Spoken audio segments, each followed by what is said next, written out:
Pagpasan sa salat, madala na tos pag-ampo ang tanang ato niya.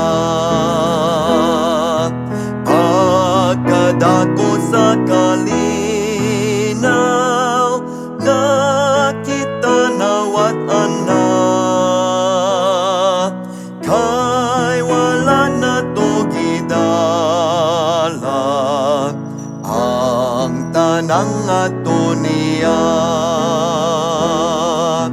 Aduna patay pagsulay, pagtintal o pagduda,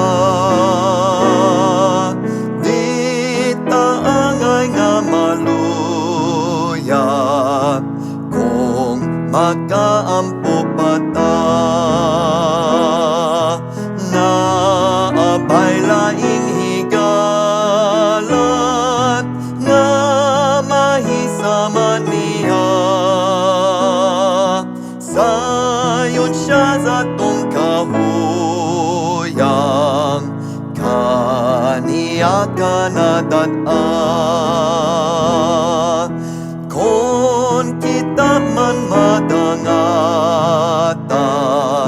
sa kagubot nga dako,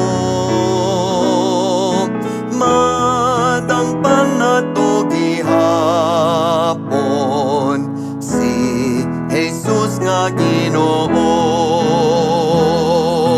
Gibiyaan ba kaghigalat o gitamay sa uban,